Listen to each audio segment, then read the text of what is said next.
everybody. Welcome to the QuiverCast. You go left, I go right. Man, this wave is out of sight. Going surfing, going surfing, going surfing with friends. All right, everyone. Welcome back to the QuiverCast, and I am excited. Parrish Byrne, how are you, Parrish? Good, Mike. How you doing? I'm good. So let's start way back in the beginning. Surfboards have always been in your life, and surfing's always been in your life. Yep. What's your earliest memory? I was always there. I don't know a life without surfing and surfboards. Like my dad and his brothers started the business in 1977, and I wasn't born till 87. So the business is well established. Everything way before I was born. So I was born straight into it. Pretty much grew up in a surfboard factory. Byrne surfboards, obviously. Yep. So, Dad. My dad is Phil Byrne, yes. Yes. Obviously, surfing's in the blood. Yeah, well. Your family's deep in surfing. So, are you second generation? Yeah, obviously my dad and his brothers started the business in 1977, and me and my brother took over in 2014. So Okay. Yeah, second generation board builder, second generation of the business. A little bit of background on your dad. When did him and his brother start surfing? How young were they? My dad started surfing when he was 10 years old, dragging 10-foot balsas down the beach. He was only a little fella, so it would have been pretty hard. He went through that whole generation where surfers looked like bums. Like, he's told me stories of my grandfather saying, like, "You're wasting your time with this surfing stuff. Like, you know, get back to the soccer fields and practice your soccer, rah this." But yeah, I think my granddad was kind of a bit upset with my dad because he dragged all my brothers into the ocean, and they all became surfy bums. Was your dad the leader? My dad's the eldest, yes. So Okay. He would have been the leader. Okay, and I guess that's why I was asking second generation. Your grandfather didn't surf or didn't mess in the water. No, but my grandfather was always good with his hands. He did a lot of woodwork in the garage, building boats and all sorts of stuff, and had a really, really good eye for detail. I kind of assume that's where my dad got his craftsmanship for, and hopefully I got it from there as well. That totally makes sense. His dad wanted him to be a football player, a soccer player. He was early into the water, but he did get his craftsmanship. Yeah, I think it's in the blood, the craftsmanship. Okay, cool. My bloody brother can't even swing a hammer. I'm kind of fascinated with your grandfather. What was your grandfather's name? Laurie. Look, did you know him? Yeah. He only passed away probably about, I'd say, 12 years ago now. Okay, so you've heard stories of Laurie, right? Yeah. Kind of harassing your dad, or whatever words you want to use. Talking about, Yeah, he told me one really good story. All the boys had been, surfing all day. And you know what it's like, you're just shattered. They were all at the dinner table, and one of my dad's brothers, Critter, he was the youngest of the crew, and Dad reckons his eyeballs were like popping out of his head. He was so tired. Yeah. He's fallen asleep at the dinner table, and he's just fell flat, face full of food. And my granddad just hit the roof, apparently. Oh. So your grandfather, did he appreciate surfing later on in life, like as you knew him? I think he did. I think he was really proud of what my dad and his brothers had accomplished and achieved in owning, starting, running their own business. I think he really appreciated that. And then also a little bit in the craftsmanship, when I first started shaping, he come in the factory and he was kind of watching me, and he's like, "Oh, Parrish, you're pretty good with your hands." It's like, I can appreciate that, Okay. So yeah, I think it was kind of a bit frowned upon at the start, but then he realised what they had grown and achieved. Right. So, yeah, I think he come around. During those years, the 70s, surfing 60s, changed. 70s. Yeah, totally. Yeah, it went from hippies smoking weed probably to a sport. Yeah, in a lot of ways. Well, look at it now. They're full-blown athletes. What were your thoughts of Grandpa? Do you like him? Yeah, I got on good with him. He liked his fishing, and he was an amazing craftsman. He used to build he was showing me one project he did. He built like a replica of, I think it's the Endeavour, what Captain Cook came to Australia on, a boat, Oh, okay. like Okay. an old English boat. Yes. And he was following the model and everything, and he found like things in the model, like certain knots they tied, and that weren't the correct knots that the actual Endeavour had. Mm-hmm. So he did it all the right way, and then he wrote the bloody company that did the model letters saying it was false and this and that. So perfectionist. And obviously, yeah, me and my father probably got our perfectionist stuff from him. It's a cool story. Do you ever go fishing with him and stuff like that? Or like how much time did you Yeah, spend with him? oh, quite a bit. Yeah, I didn't really like fishing, so I kind of went just to humour him, I guess. But I Okay. found it boring. Yeah. But yeah, no, like fair bit of time, you know.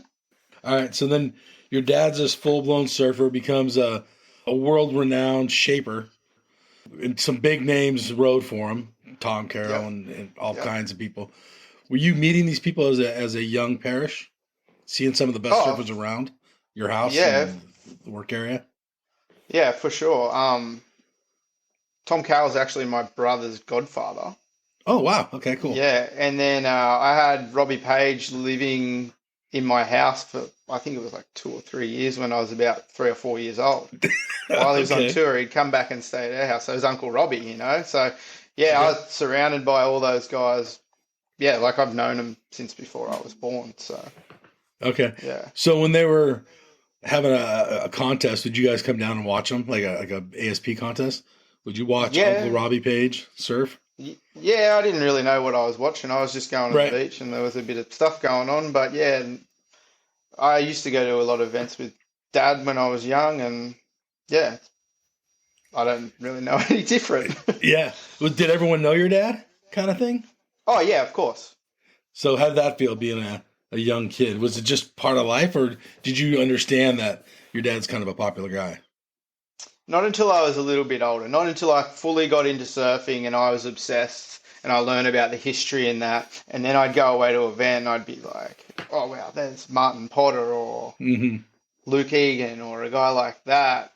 I knew them before doing the research, and then once I got into it and I knew what they achieved and who they actually were, I kind of was a bit starstruck.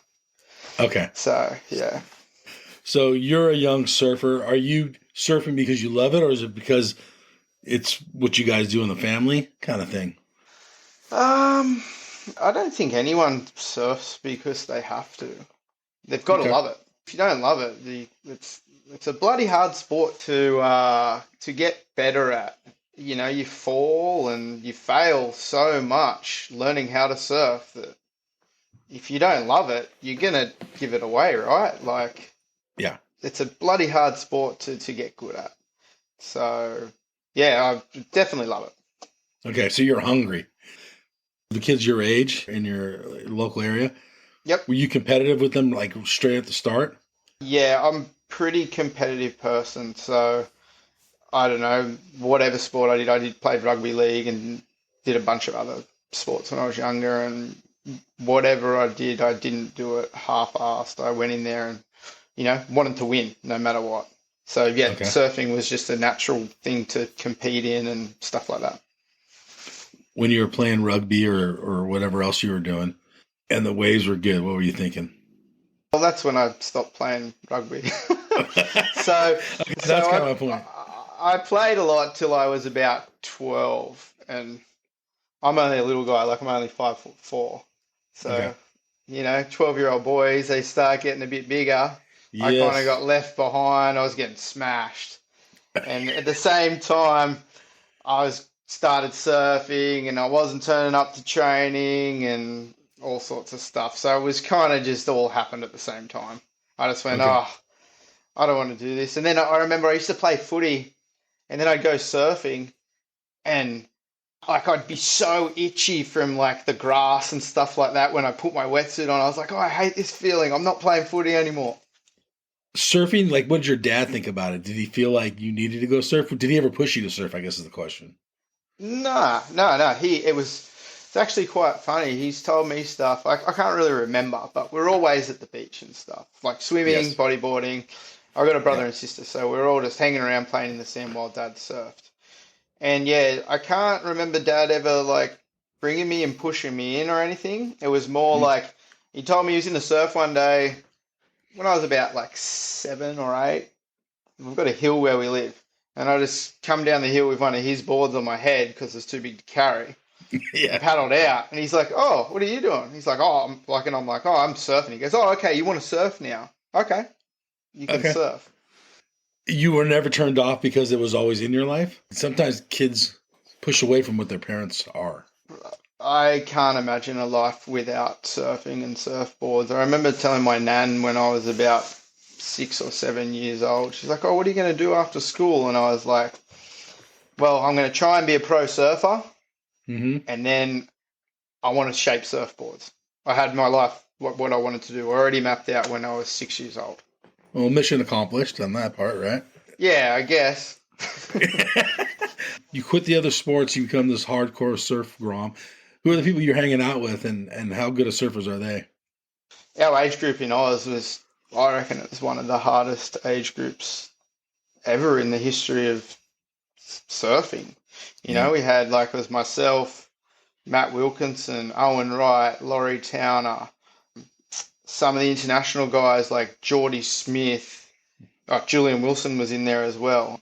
Like that whole world tour from 2010 to 2020 was my guys I grew Yes. up competing against. So I think a lot of that had to do with the Cooley kids like Mick, Joel, and Dino's success because we, Okay. we were like 5 or 6 years younger than them, Yes. maybe actually a little bit more. So we watched them and they were ripping and they were setting the world on fire. So maybe that made the Australians a little bit more hungry to follow in their footsteps. It was a really hard age group to compete in, that's for sure. Let's say 15-year-old Parrish. Where were you at competitively? I was making Australian titles and stuff like that, not Wow. really Okay. setting the world on fire. Like I just said, the competition was hard Yeah, stiff for from sure. from that early age. So getting results and stuff, I was a lot smaller than the other guys too. So I knew when I grew, maybe I'd sort of start getting a bit bigger scores. I wasn't really an aerial based surfer either. I was a little, I don't know, like Stocky. stocky. That's the word. Little Yeah. stocky kid Okay. trying to be a power surfer, but I was only about 35 kilos, so it wasn't really happening for me. So when I grew, I did improve, and my results improved with that as well. 15-year-old Parrish. What would the perfect wave be? Like how big and what kind of break were you surfing? 15, my favourite wave would have been Uluwatu in Bali. Oh wow. Okay. I used to go over there a lot and spend like a lot of time there, especially with the local crew. Like wherever I went in the world, my dad really ingrained in me not to hang with my own people, get out there and meet new people, get in their culture and stuff, and sort of be one of them, like to get that whole culture experience. So yeah, Ulus would have been my favourite wave. Another wave where I live, Sand and Point. It's a really nice right hand point break. Yeah, that probably shaped my surfing. I'm a goofy foot, so my backside surfing definitely, which I feel is probably one of my weapons. So when you went to like a beach break, you'd rather be on a point break? Oh, everyone would be rather surfing That's true. waves, I thought right? about that after I asked. Beaches are good. You can get barreled and stuff, and you can go left or right or whatnot. But yeah, no, that classic point break, reef break is definitely what you want to be doing. When you're surfing Uluwatu or anywhere like, in Bali, mostly lefts, right? So Yeah, yeah. I surfed enough rights at home, so whenever I went somewhere, I had to go you're left. looking for lefts? Yeah, there is a little left reef out the front of my mum and dad's house, which I grew up on as well. But yeah, no, it was nothing compared to Point Break was the one when it was on. Did you ever have dreams of being a regular foot, or did you ever try switchfoot? Everyone tries switchfoot. I'm not very good at it, but No Simon uh, Law? no. It's funny. I was actually at the pool with Lauro last week, and he did a switchfoot on the left and got barreled. Oh, It was wow. insane. Yeah, he's like, his last wave of the session, he's like, I'm going to switchfoot this one. And Okay. everyone, like, I was actually in the pool with like him and Duma Harmon and a couple of guys. It was for a rip curl thing. He's like, I'm going to switch foot one. And he got the last wave, so everyone watched him, and he switched foot and got pitted. It was epic. And he goes, I should have been doing this the whole time. Yeah. Yeah, that guy's great. Right on. Yeah, he's a character. You're still having thoughts of being a pro surfer as you're getting older, right? Oh, yeah, definitely. I was gunning, basically try and become a pro surfer like my peers were, the Julians and Owens and Wilcos and stuff. When we hit the pro juniors, like I said, I did get a little bit bigger. Not that that's, I'm still pretty small. But my results really improved when I hit the pro juniors and stuff. Felt like, competing with them, took them on a few times, beat them here and there. The way they surfed, man, they did everything good. They were just really good surfers. I, on the other hand, felt like I don't think I was as good as them, so I had to rely on heat strategy and management and stuff like that, and playing the actual game to beat those guys in heats. How did that come across to your peers? Maybe aggressive at times. Yeah. I didn't think I was as good as them, so I really had to pump myself up before and win at all costs while competing with them. Just because, I just thought I wasn't as good. So. Also, at that age bracket, were you always thinking heat strategy even when you were free surfing? Or were there days where you went to Bali for a month or two, contests weren't in your head and you surfed maybe differently? Definitely. Yeah, free surfing and competing is a whole different ballgame. I feel like a lot of these pros nowadays, I think they're always thinking contest heats. They're always, even when they're free surfing. Yeah. Maybe I'm wrong. Yeah, I can see that when guys are getting ready for events. I've actually heard pro guys say that, like, oh, I wish the comp was on today. That was like an 8. They get a good wave. Right, that's what I mean. Yes. It's in the back of their mind. Did I do that? Yeah, when I was training and stuff, obviously. I feel like I was like a middle class guy. Like, I could get 2 7s, 7 5s every heat, but to get to the excellent range was kind of hard for me. I was relying on basic surfing, like power surfing, and when it came to airs and stuff, I was kind of struggled, especially against those guys. They're all bloody good at it. Yeah. Did you have a favorite surfer? And I know you ingrained in pro surfing with the people around you, but did you have a favorite surfer? I really looked at Andy Irons. Surfing, he's an animal.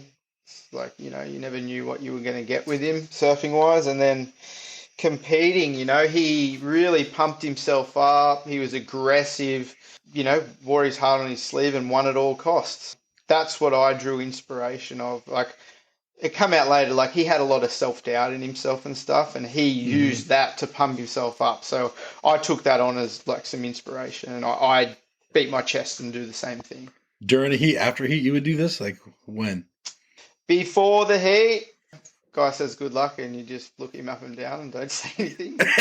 That sort of stuff. I love just that. like a bit of Iceman stuff, but like, aggressive in the heat. I probably got more interferences than anyone else. Okay. Yeah, Overamp and trying too hard, trying to make up for lacking in talent maybe. But after the heats, kept it in the water. Were you losing friends, or were you not making friends because they were a competitor, your competitor? At times, yeah. Like, I don't know. Some people would take it personally. I had 2 that stand out in my mind, and it's probably really funny because they're the biggest guys you can ever imagine. I had one in Portugal with William Cardoso. Oh, yeah, I know that guy. Yeah. It was, we were in a 3-man quarterfinal, me, him, and Tonino Benson, and he got a good score at the start. Tonino got a good score at the start. Well, actually, William got a middle-class score. Tonino got a good score. And he just sat on me underwater. He actually leg-locked me. He had my ankle in his leg and just wouldn't let me move, like full jiu-jitsu freaking trick. I was throwing hands, doing all sorts of stuff. So that freaked me out a bit, and then fought back a little bit, but yeah, no, he ended up beating me. Come in the competitors area and he was having a shower, and I threw my board at him, pushed him, what was that all about, right? This Mason Ho, who I'm really good friends with, he was up in the competitors area and he watched the whole thing, and he comes bolting down the stairs, and I'm like just seeing red, Yeah. like going crazy. He's like, Parrish, take a deep breath. Look at that guy. Do you know what you're trying to do right now? I'm like 5'4" and 60 kilos. He's bloody 6 foot and 90 kilos. He would have squashed me like a fly. He's like, dude, what are you trying to do? Settle down, Mighty Mouse. How did he take it? How did William take it? The Brazilians. He had his back up and was ready to go. Oh, was he? Well, the other one was funny. It was with Jay Davies, so he's just as big as William. So Yeah. I don't know, maybe a little man's complex going on somewhere or something. But If he's holding you down in water, that makes sense why you'd be super angry. yeah, I'm not going to back. I'm not going to back away. Yeah. If he wants to go, I'll go, even though Oh, that's funny. What event was that? That wasn't in Brazil, was it? Because that'd probably be a bad No, it was in Portugal. But we were going to Brazil next. That was like Mason's like, dude, we're going to Brazil next. Don't muck around. Don't do that. Yeah. We apologised. Everything was fine later on. No dramas. But it was just heat of the moment. Well, laying hands on you in the water is weird. Yeah, I didn't. No, leg locking me underwater. You couldn't see it. Yeah. Crazy. That is insane. So, what other fun things happened as a pro surfer? We kind of skipped your whole amateur career. Anything exciting at amateurs? Just being on that Australian Junior Series, it was so good when I was young. We used to have like 10 events a year, traveling with all your mates, or sponsors, competing. It was like our QS before we went on the QS. It really taught us a lot about, competing back to back to back. You get a bad result, you got to pick yourself up because you're back in the water in a new event 3 days later, which is what the QS was all about too. So I feel like that amateur pathway was really good, and maybe that's what shown for those guys to be as good as they were. That totally makes sense. Did you have rivals in the Australian leg? Not so much rivals. There was just so many guys at a good level. Like that last couple of years I was in the Pro Juniors, the top 20 was so hard to crack. I think my last year on the series overall, I ended up, I think, 6th or 7th. That's impressive. Very impressive. There's a little side Billabong Junior Series, which rather than the 10 events, I think it was only 5. And I ended up 3rd on that one. I was right there, and there was kind of a thing too back then. Our sponsors kind of would say to us, wasn't just my sponsor in Quicksilver, it was all the other brands. It was kind of this thing that you've got to make the top 10 on the Junior Series your last year before we give you contract to go to the QS. So like money and everything to be able to pursue the QS tour. So yeah, cracking that top 10, there's a lot of people's careers on the line to do that, whether they ventured past Pro Juniors or not. So yeah, stiff competition for sure. There was a huge surf industry in these years. It's kind of gone now, but yeah. Everyone says it's the glory days, right? Like that 2005 to 2012 kind of thing. You said there was pressure to make the top 10. Did they care how you competed? Did they care, like how you said you were the aggressor, maybe the ice? Not really. No, not really. They just wanted results only. Well, obviously, like you don't want to be too big a dickhead, right? Right. Well, that's what I'm saying. Don't get me wrong. You win at all costs, but you keep it in the water, right? Like, it's not. It wasn't dirty. It was strategic. But at this point, you're probably recognized by maybe other surfers that aren't competing. The regular guy on the beach, you might be recognizable. Did you need to be approachable to the civilian on the street? Yeah, for sure. Which, even being a human being, you want to be like that. Surfing aside, you want to be a good person and be approachable. I think there were some pros back in the day that maybe weren't approachable. They had the perception of not being approachable. Yeah. We didn't talk about the equipment. So your dad was, I'm assuming, shaping your boards through your whole career. Yeah. Like, obviously, my dad's a really good shaper and he knew what he was doing. And I watched every board of mine get shaped. I was in there in the shaping room with him.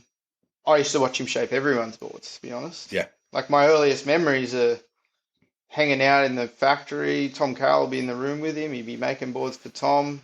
I think, my dad's my hero. What I really liked about him was The relationships he had with his team riders, they weren't just guys he was building boards for. They were Right. He treated them like they were his kids, and I try and do the same thing. Did you throw your 2 cents in, especially as you're getting a little bit bigger? I know you said you're the shorter guy, but What do you think I started shaping? I started shaping my own boards because my shaper wouldn't listen to what I wanted. So I was like, stuff you, I'm going to do what I want. Besides him shaping your boards, did he work with you with style or with turn or like any of your surfing, your outside on the street surfing? Little bit, yeah. Obviously, he'd come to a lot of events and he'd watch me surf all the time. It's kind of funny. I was a funny kid. I was really hard on myself. I had sessions there where try and improve, couldn't quite get stuff right. I'd come in blowing up. And I just remember like this one time I was like, can you just like say something? Can you just like yell at me and tell me I'm a kook and I'm doing shit wrong? And he looks me up and down and he goes, I don't need to, mate. You're your own worst enemy. Yeah. You're your own worst critic. You critic yourself harder than anyone. How can I compete with that? Yeah. I think that's with a lot of people, It's someone trying to achieve something. They're hypercritical on what they're doing because they want to get better. Right. At such a young age, I don't think your schoolmates probably didn't have the passion for whatever they were doing like you did.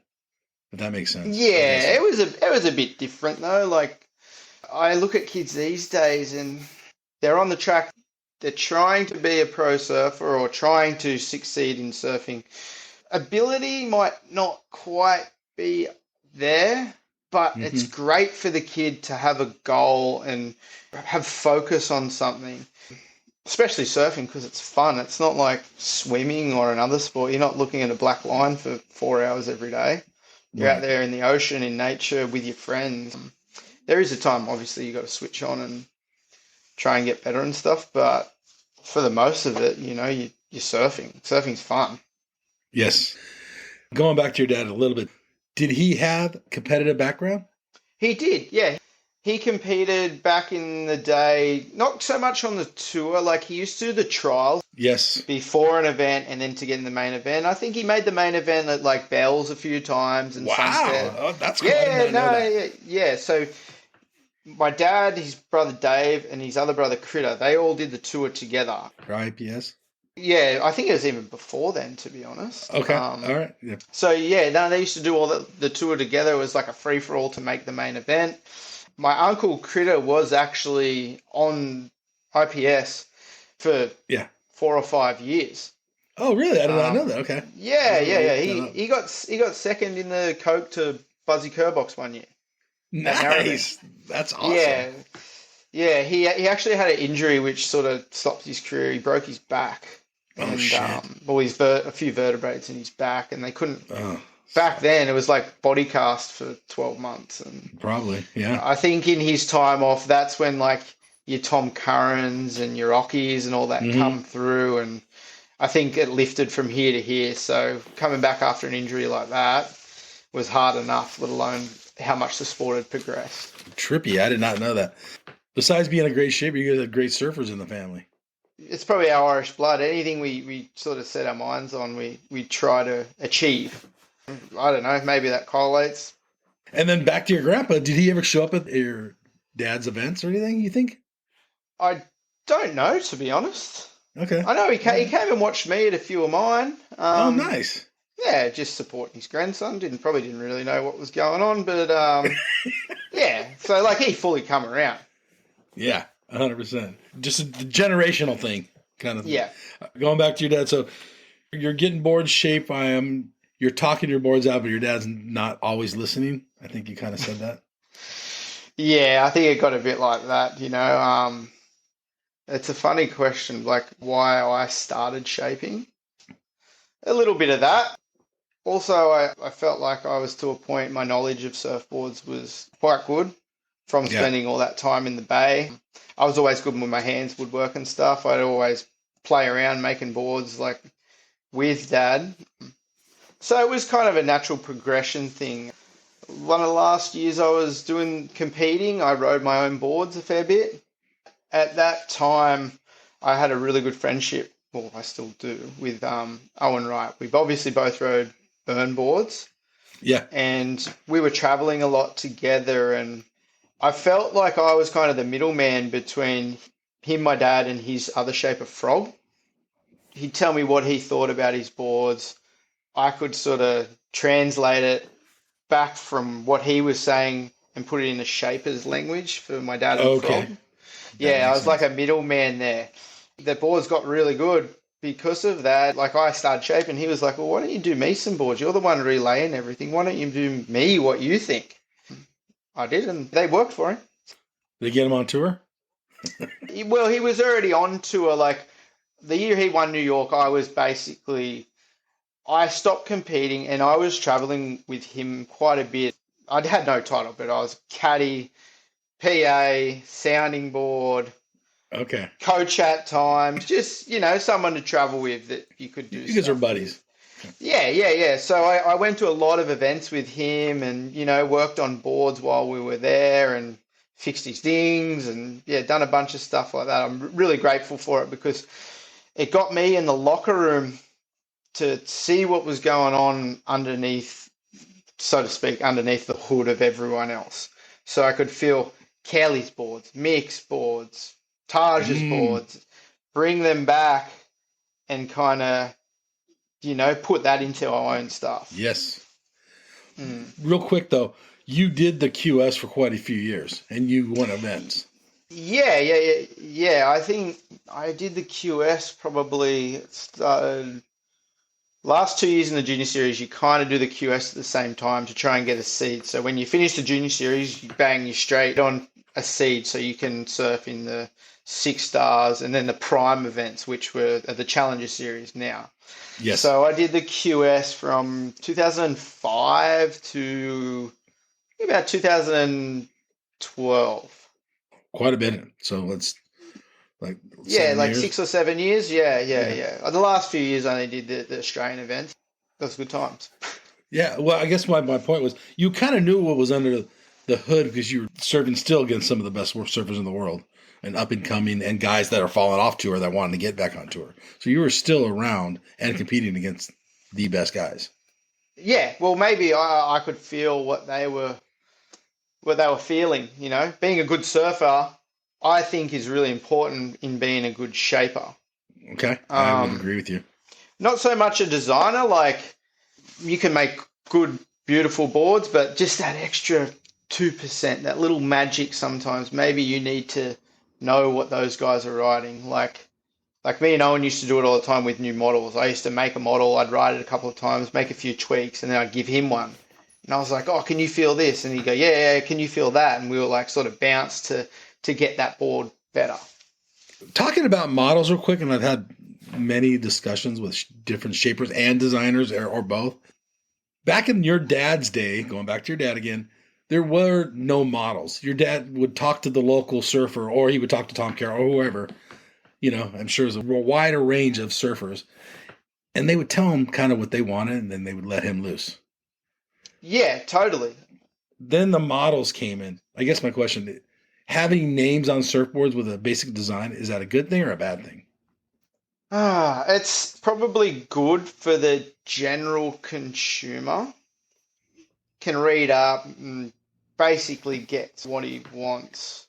But for those guys that are really good surfers, Mm-hmm. I feel like they need to have a relationship with their shapers. Like I've got guys I do boards for that are amazing surfers, and we pigeonhole them to a model, but then we may tweak that model just Mm-hmm. for them. So guy's a bit heavier on his back foot, we put a bit more tail rocker in there, Mm-hmm. stuff like that. Just little tweaks in here and there off the base model.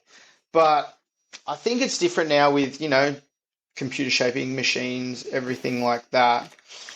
You can get the consistency a lot more now than you could back in those days when Dad was hand shaping boards for Tom and all those guys on tour.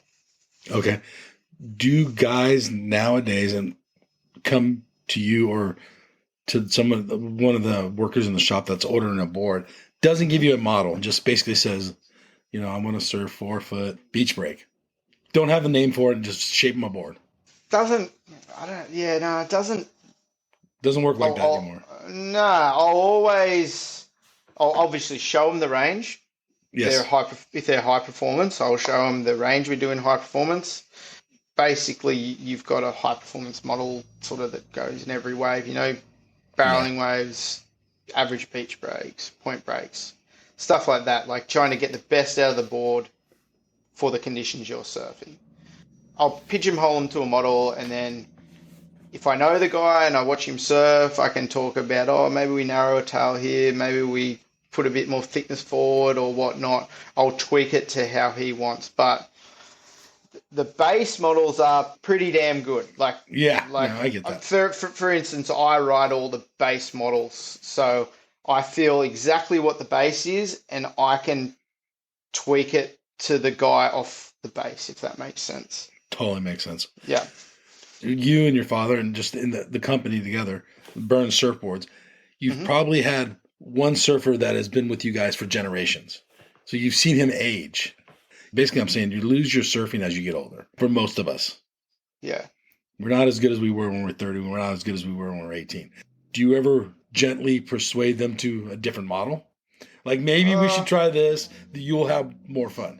Not so much a different model. I'll try and squeeze a bit more volume if I can. Okay, that the magic pencil tells all, right? Like, yeah, buddy, you're only riding 30 litres when it's really 32. I'm pretty straight up with guys, and you've got to talk them around that. It is a difficult one. I think the customer, if they've been riding your boards that long, they've got trust in you. Okay. Yeah. And high performance boards, that's what your guys' specialty is, right? Yeah, for sure. I think high performance shortboards for sure. If you look at our history, bar the last 10 years, we've always had a guy on tour. Myself and my dad, we really enjoy the high performance aspect and competing of events. So I feel like that kind of correlates to your thought processes when you're making boards. We have started branching off to mid-lengths and fishers, and basically we've got everything in the range. Yes. But I feel like if someone was to think of a Byrne surfboard, they think of a Tom Carroll or Todd Prestige, Phil McDonald, someone that competed. So therefore I would feel it'd be a high-performance base. For numerous years, every Tom Carroll picture in the surf magazine, regardless of what surf magazine it was, he was on a Byrne. Yeah, for sure. It's engraved in a certain generation head, really. Yeah. Byrne up in the nose, and then the Tommy Carroll sash. There you go. All right. You guys have broadened your range of surfboards. Why did you guys do that? I feel like keeping up with what's going on in our industry, you've got to be able to cater for everyone. Yes, I agree. Yeah. Also, too, it's fun, like I've got every one of the models that we do in my quiver, and I ride them all the time, depending on the conditions. It kind of broadens your horizon a bit. You're not so tunnel vision. You see what else is out there, and there's a lot more aspects to surfing than high performance surfing too. That's probably what it's taught me after, having that high performance competing thing my whole life to be shaping. It brings it a lot more fun. Surfing's fun. We've got our boards that are amazing high performance boards that guys can compete on, but also we've got the board there for, the average surfer to get out there and have a good time on. And even the really good surfer, it's 2 foot a lot of days. And they need to switch up their boards, in my opinion. Yeah, for sure. It's funny, I start making all these new models, like these little hybrid models, and I get stuck on them. And it's like the only board I ride. They're so fun. And then I'm like, oh no, it gets to 6 foot, and I'm like, oh, I've got to ride a normal board now. Shit, am I going to be able to? So, yeah, it gets you in the water when the waves are subpar. That's what 100%. I like about it. Yeah. And I think back in the 80s, the average surfer had 1 or 2 surfboards. We all want to have 10 boards to choose from. Yeah, for sure. Like the basic dimension back in the day was 6'2", 8 1/4, 2 1/4. Yeah. Bloody banana sort of razor thin. Hey, those boards worked too. So I think they've just gone a bit more user friendly. Even heavy rocker? Yeah, I surfed Sandon Point 2 days ago, and there was a young kid that really surfs good. Oh, he's 20. He was riding a board that was from the 90s, like Mm-hmm. 6'3", 18 inches wide, Yes. 2.25. This just full, the nose rocker was nearly hitting him in the face when he freaking paddled. So, and he was ripping on the thing. And I was talking to him, I was like, oh, Ronan, give me a look at that. And it was just like that full 90s board. Yeah. But it worked. And he was like, man, I can't believe how loose this is. I can't believe how it holds, and they worked. They served their purpose. So you know this kid. Yep. You see him on a board more or less like today's models. Does his surfing look different to you? Yeah. I kind of enjoyed it better because it was a bit more old school. He was holding long lines and cleaner lines and all that stuff. Yeah, he wasn't as twitchy and wasn't laying it down and sort of quivering with too much speed. It just hung in there and held. And, maybe we've got to go back there. Everyone's gone on this volume thing. Things always come backwards. 20 years later or something. Look at longboarding today. It's giant, where it wasn't even existing in the 80s. Will something like that come back?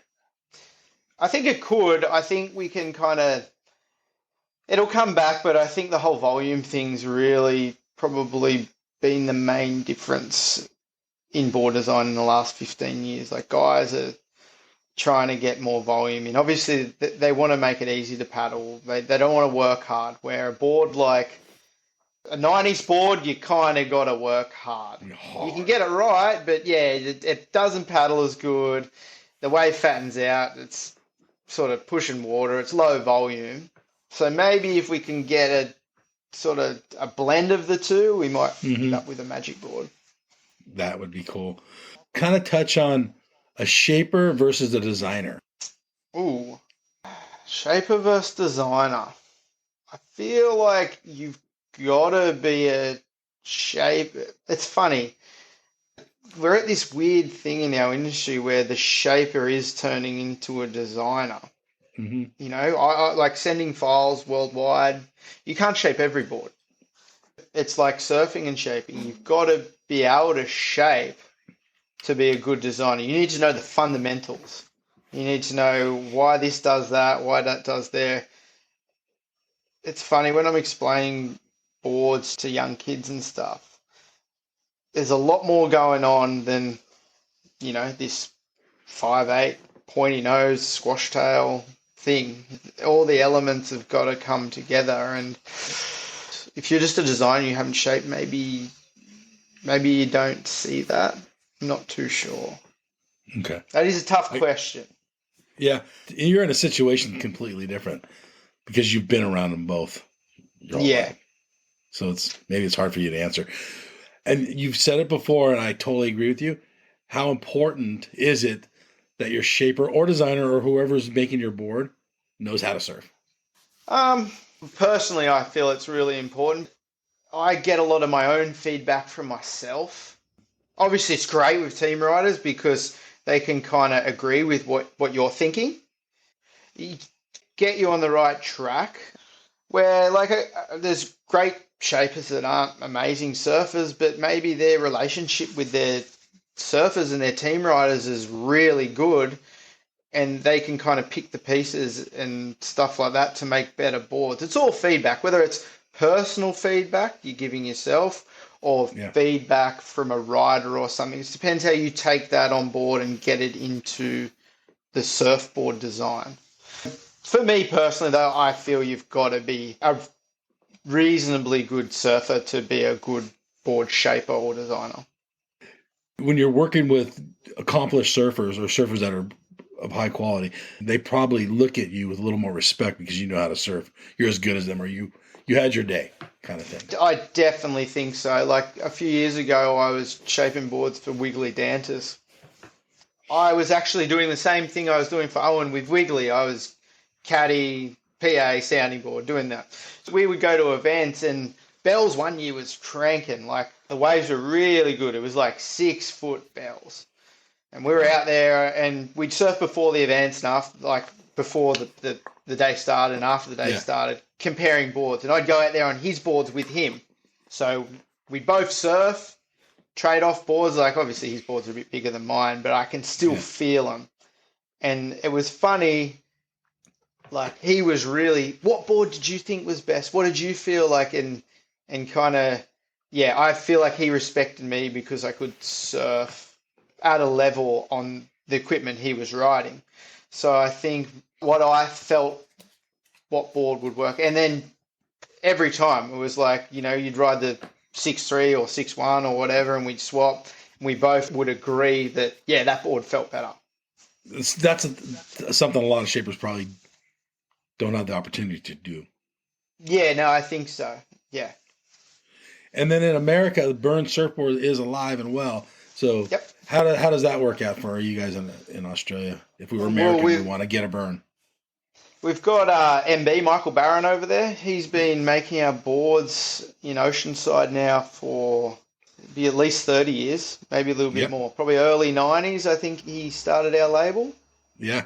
He's an amazing shaper. Was an amazing, still surfs pretty damn good, I think. Yeah, no, he's still a good surfer. Yeah. And, he's really important to our business. And, MB's the man. So do you guys send files to him too? Is that how that works, or how does that work? A little bit.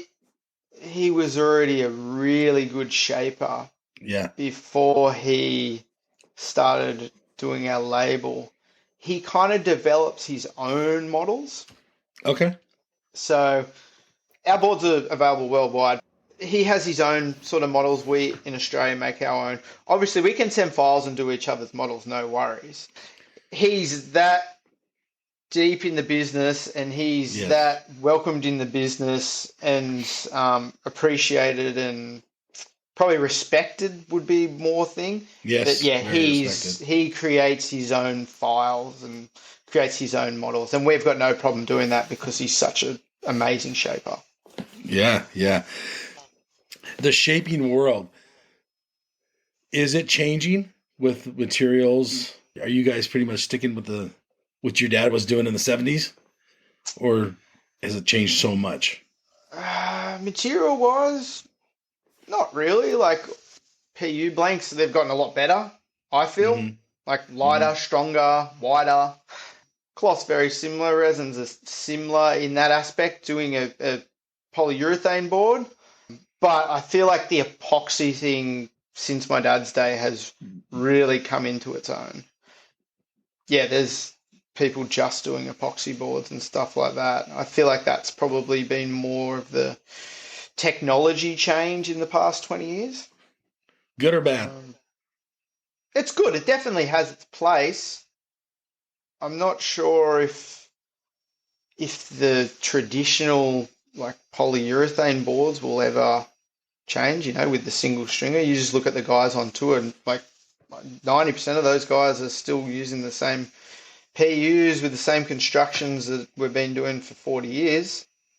I think the epoxy thing, that there's a place for, especially with the wave pools.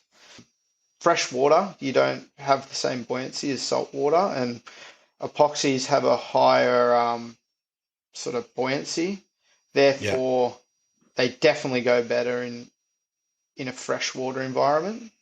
And with wave pools springing up and stuff, I feel like that's another avenue. The epoxies will get better, and for the epoxies. So you have a surfer, Joe, down the street, whoever, and he's ordering a Byrne board. Do you feel like he can have the same board in both materials and it would be two different boards? Does that make sense? Or are they going to ride very similar? They're going to ride similar, like your rockers and your driving points, and the way the board, where you can push it to do a turn and stuff, is going to be the same. The epoxy is going to be more lively in average conditions than the PU, but then the PU will be better in better quality waves. It's going to have more drive and hold in there a lot better when the waves are better. So I think, there's a place for that for sure. I actually got a team rider, was in yesterday, and I'm doing him two exactly the same boards one Okay. epoxy, one PU. All And right. it's, it's for competing. It's going to be, he loves this one board. That's going to be a good wave board. And the epoxy, we're just trying to give you an edge when the waves aren't as good. Okay. So, And then wave pools, since you brought them up, mhm. if someone comes to you, are they getting boards specially made just for wave pools? Or they want uh, to be able to take it in the ocean also, kind of thing? not so much just for wave pools, but I'm kind of excited to go down that route. We've just had a wave pool open up like an hour from my house. I've been going there. I've been taking my kids there a lot, and Yeah. real that was the $1 million question. What's better in the wave pool, epoxy or Hmm. PU? I can confidently say the epoxy is 20% better in the pool. Nice. Okay. Good to know. So yeah, no, I've ticked that box. Design wise, I feel like you could design a board around a pool because, well, the wave pools we have, the wave garden, you're in the pocket the whole time. You're not actually driving down the line, Yeah. or you're just surfing the pocket. And Yeah. then also, so you don't really need the volume. And Hmm. then paddling wise, you're not doing too much paddling. I feel like you can go down in volume for the pool. That's basically what I'm trying to say. Nice. Okay. Just the board being knifey and fitting in the curl of a wave, I feel like it'll hold in there better. Yeah. Where the volume thing is more of a paddling and stability thing, where if you're in the curl of the wave and it's all there, you're not working it and trying to generate drive or speed, yeah, you don't need the volume. So that's where I'm going with it. Yeah, that totally makes sense.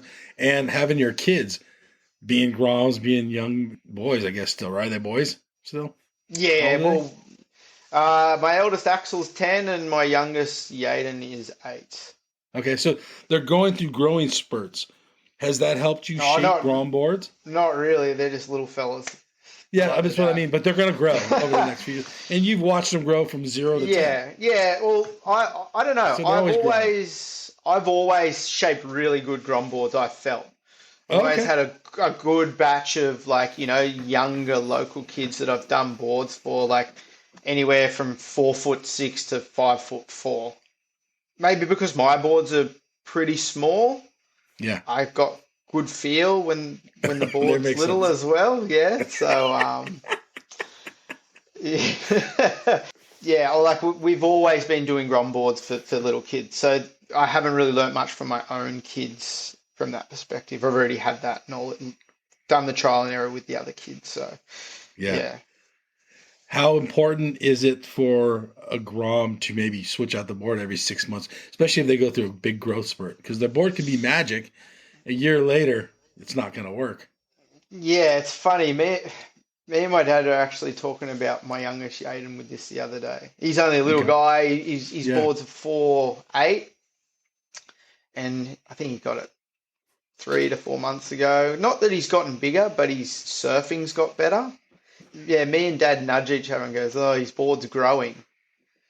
That Yeah. means he's trying to turn that, and his board's actually look like he might have got a little bit bigger, but his board's looking longer Mm, because he doesn't need the extra stability, and yes. he's dialing it in, so might need to shrink a little bit. With that being said, I never thought about this. Having a family in the shaping business really helps a grom because they have quite a bit of advantage over the average Oh, kid. definitely. My kids are into it too. They bloody make their own boards, like Really? not big ones. Yeah. They make little play boards, if that makes Oh, sense. okay. They Okay. got Okay. their own Gotcha. little template, they get the cardboard, they template out like a little board, cut it Okay. out, then they get paper and they actually glue the paper on. That's like laminating and glassing the board, and then they do their Yeah. colors and stuff. It's pretty cool. They've already got in their head how to make a board, I guess. Nice. Yeah, they're going through the process in their own little arty way, and Yeah. they're into it. So it's good. It actually gives me drive too. It makes me appreciate what I'm doing because as I did at that age, I held my dad and what he did so highly. Yeah, it definitely gives me a little bit of extra go for sure. There was a period when you had to go into a tent during an event and shape with your dad. How'd that go? Yeah, that was cool. That was the Vissla comp in Sydney. I think it was Yes, a Challenger Series comp, a few years ago. and Yeah. we actually did it. I think we did it 2 or 3 times. The last time they did it, yeah, I invited my dad to come in with me, and we shaped the Tom Carroll replica, which was a lot of fun. We kind of kept it pretty civil. We didn't have any arguments about design or technique or anything like that. So no, it was good. It's pretty nice to do, and we've actually got that board finished, and it's hanging up in our shop. Which, Okay, cool. yeah, it's pretty cool. It's shaped by both of us. Do you guys definitely have different opinions on different parts of boards? Oh, it's so funny. We're totally opposite with our theories and stuff like that. It's so strange. I don't know. Like when I was like, it's the same as surfing. I'd come and you need to teach me how to shape, and he's like, you can teach someone how to shape, but you can't teach someone's thoughts. Mm, My thought pattern. So yeah, yeah. I don't know. He's got things I go, fuck. Well, what are you doing that for? That's kind of weird. And he's got the same with me. It's just sort of we're individuals. I've always, even growing up with a name, being in the industry, a legacy. I've always tried to stand on my own 2 feet and be my own man. That's kind of, I didn't copy what he was doing, and our boards are not so much similar because of that. What do you think your kids are going to be like as they're kind of getting in the teenage years? They're heading that way. As far as surfing goes, Everything, just how you and your dad are you gonna have the same relationship like you and your dad? How do you think, or is it gonna be different? You know your kids now, so yeah, I'm probably not as calm and as as you know, yeah, me and my dad are different personalities, but yeah, he's always been very calm and you know doesn't talk unless he needs to, and he gives okay. you hard up advice. That's probably what I would take from him and parent my kids. Do your kids ever tell you what they want when they're getting a new board, or is it usually a surprise, or do they feel like the Uh, tail is, or Maybe their first boards were a surprise for Christmas or whatnot, but now, like their last 2 boards, I've got them on the computer with me. okay, I design them. I actually had an argument with my oldest. He wanted to go a lot smaller, and I didn't feel he was ready for it. So I was like, uh-huh. no, you're staying on a 5.1. He wanted to go to 5.0. I don't know. Thinks he's cool with Okay, his mates, but yeah, well, that's the other thing too. yeah. And I was like I designing, and I was explaining why we do this, why we do that. They watch the board get cut on the machine. I actually get them to press the green button to start the machine. Okay, That I yeah, try and get them to be hands-on with their board, and I have them through every process. So we cut it. I get in there in the shaping room, shape it with them. Yeah, just trying to teach them a little bit about what it takes to make a board, so maybe that they appreciate the board when they get it. Like it's a lot okay. of hard work. It doesn't just, it's not the blink of an eye and bang, there's a surfboard. And perspectives change through life. Today, would you tell your kids to get in the family business, or would you tell them, "No, let's try something different. This is a hard Um, business." Or like, what's your perspective today? I wouldn't care either way. I just want my kids to be happy, obviously, like any parent Okay, would. yeah, for It'd be sure. nice to carry on a legacy, but the surfboard industry is a very, very hard industry. I work really hard, and it's very underappreciated and stuff like that. Hey, you're doing it for the craft, and you're doing it to make guys surf better on your board. That's the kickback, That's how you can hold your head high and be happy with what you're doing. Watching people progress and enjoying and having fun surfing on what you've created for them. Is there another shaper that you totally respect besides your dad, of course? I respect so many shapers. I Yeah. respect any shaper, basically. I've been watching what Nev Hyman's been doing with his stuff. Okay. I don't know if you've seen that. It's pretty cool. He had a bit of time off shaping, and he's got back into it, and he's like full of energy when he's doing it and stuff. And it's just really, Uh-huh. for a guy that's been shaping 50 years, having that energy is pretty cool. Okay. And then obviously looking at everyone's boards, like I know Pizel really well. He's got a lot of respect for him. I actually do ask him a lot of questions and stuff. He really helps me whenever I need it. But just Wow, looking that's at cool. guys' boards, looking at DH boards, a lot of respect for Darren there. Looking at Mayhem's boards, a lot of respect there for Matt. I don't know. I feel like I can see, even if it's not their hand shape, their design and that sort of thing, I have a lot of respect for that, for those guys, So, Yeah. I don't know. It's a shaping surfboards is like an art form, I guess, or Yeah, I would say so. there's no right and wrong. It's like music, right? Like the guitar makes a different tune to the drums, and there's no right and wrong. It's just someone else's perspective on something. Whether they go better, that's a different story. But There you go. yeah. And you know what? One board might not work for me, but it might work for my buddy down the street. 100%. That's definitely one to look at. Well, how is being in the surfboard business? I guess you just kind of talked about it a little bit, but with all these new surfers, it seems like all around us, a lot of people that have picked up surfing later on in life. Is the surf industry strong, board building wise? Uh, it's strong, but also it's definitely an oversaturated market. Yeah, there's a lot of boards out there, and there's a lot of options for people out there as well. It's funny, I was actually talking to my dad about it the other day. It's back in his day when they were in their prime, really it was only local shapers they were competing against. Right. These days, with the internet and stuff, you're competing against everyone on a worldwide scale. You're not just Yes. competing against the guys in the same area as you or even the same country as you. That's why I mean it's oversaturated. As far as the industry goes, it's getting really tough because I don't know, like the industry's getting old. There's a whole lot of new blood out there making surfboards. In my factory, the three guys I have working are 70, 65 and 58, like it's not no one new coming through. So that's what I do worry about our industry. Something to worry about for sure. And also obviously making surfboards there's chemicals and then chemical restrictions that sort of, I know the US has them and Australia's starting to get them. Yeah, my concern is that it's all going to end up offshore. Yeah. Especially inflation, wages going up, like all that sort of stuff. I don't know. I feel like this next 5 to 10 years, there might be a big shift there. I hope We'll see not, what but happens. yeah, you might be right. I think there's always going to be a place there for your local shaper. Okay. What volume they'll be doing. Yeah, I don't know. We're at a funny stage. So Yeah.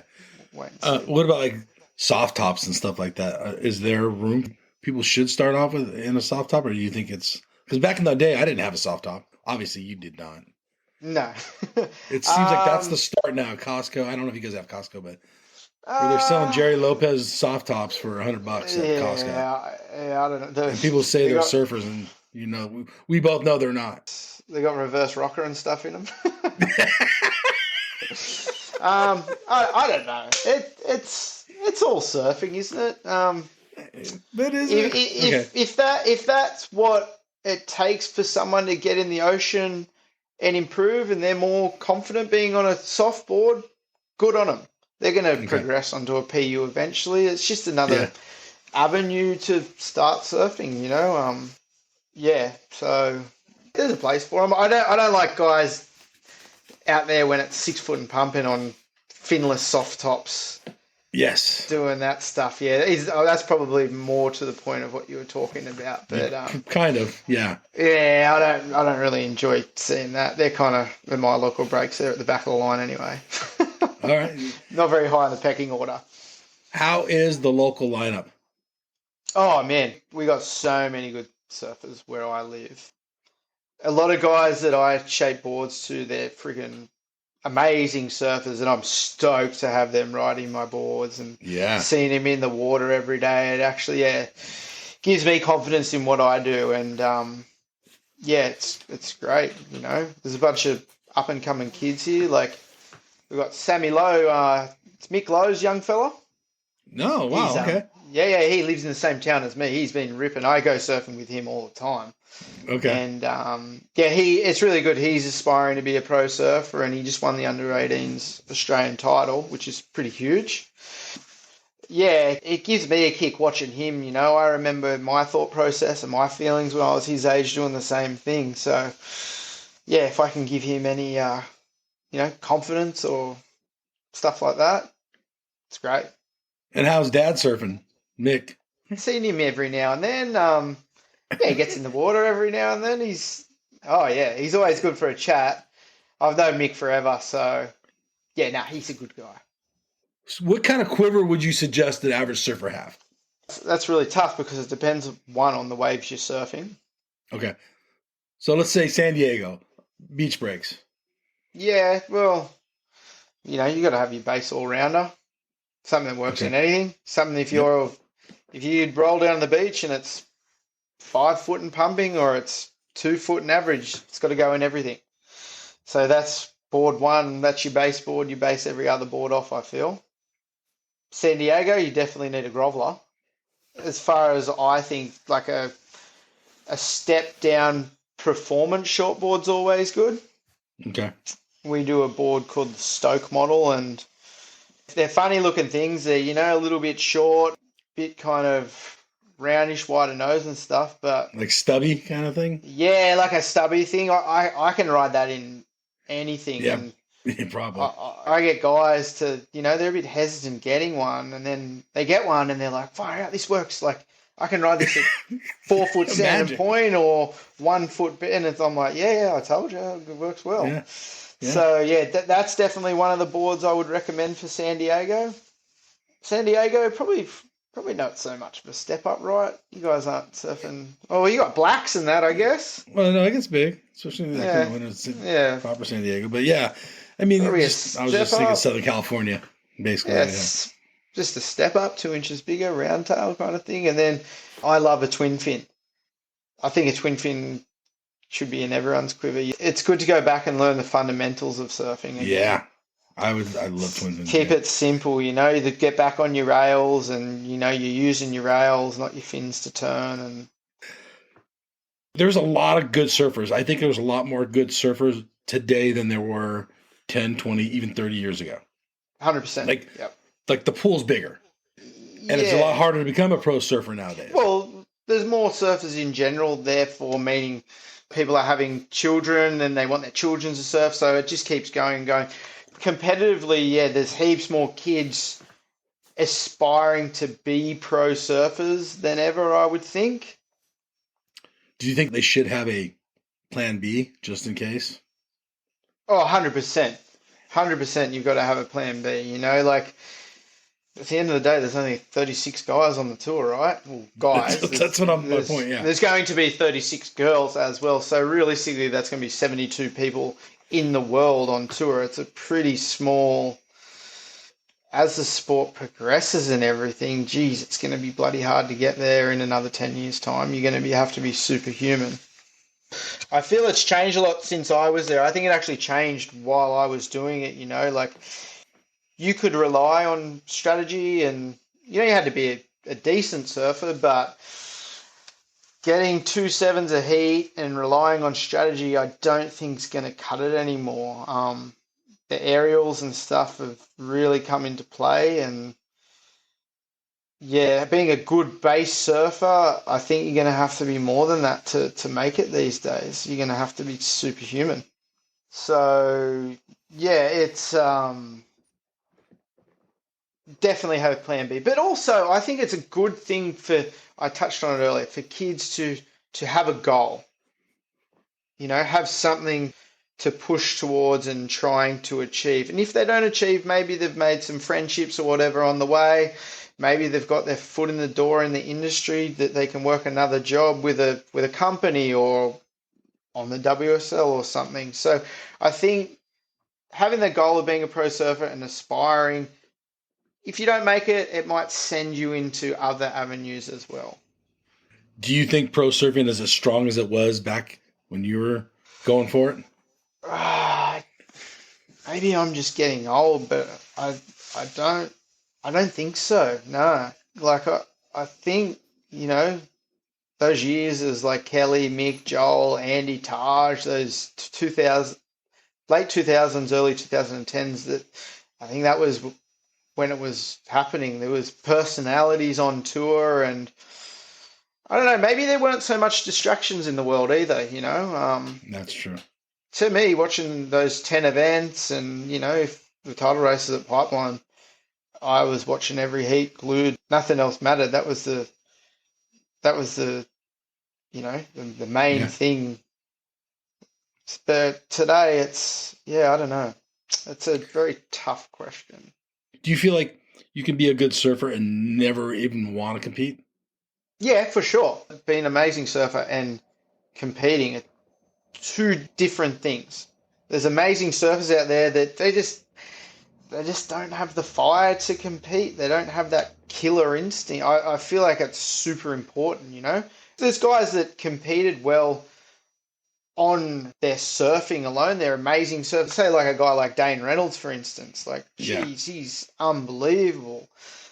But he doesn't have the killer, he doesn't have the drive. He got to where he was just being an amazing surfer, where if you could put that killer instinct and drive with that natural talent, then you've got a world champ.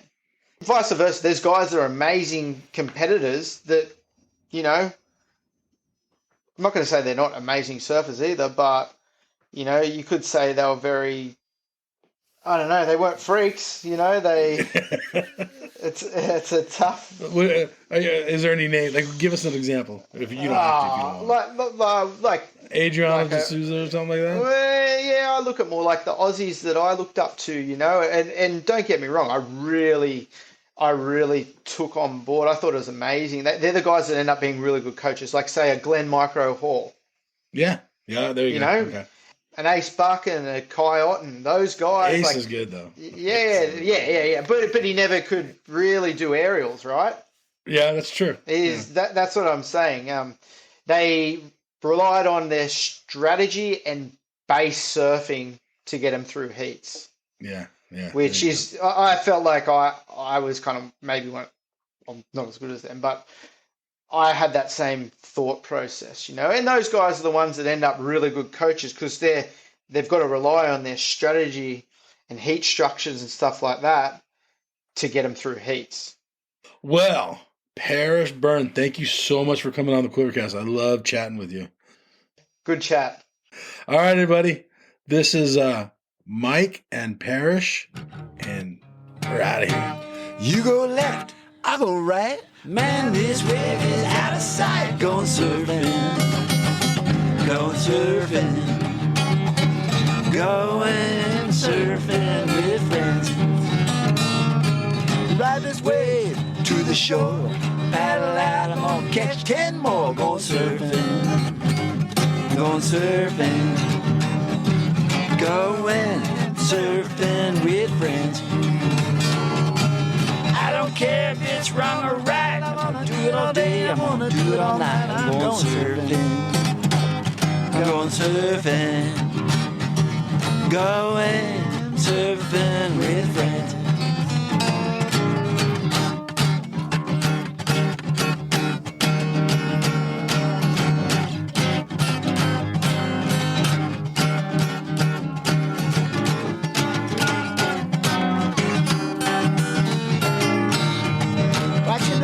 On my way, it's a beautiful day. I'm going surfing, I'm going surfing,